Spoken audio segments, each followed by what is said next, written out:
There are new questions tonight about the future of a gas processing hub at James Price Point near Broome. Oil and gas giant Chevron has sold its stake in the troubled Browse project to Shell in exchange for Shell's holding in the Carnarvon Basin. As Catherine Diss reports, the move is being described as a win for both companies.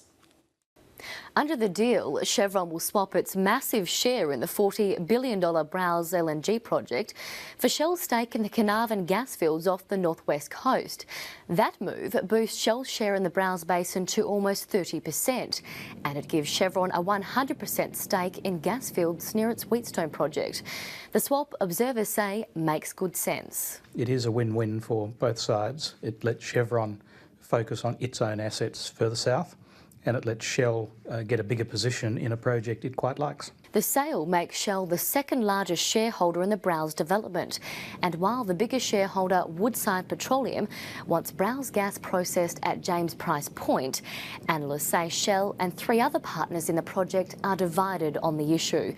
While piping gas to Karratha is an option, Shell's increased stake could also pave the way for floating LNG technology to process the gas offshore. A third option, and we're waiting to see how the technology unfolds, is what's called a floater, which is an enormous barge sitting out at sea, pulling the gas up, turning it into a liquid on the barge and exporting it without ever touching the coast. Shell is currently building the world's largest floating LNG plant in Korea, which it will use to tap into smaller gas fields off the Kimberley coast.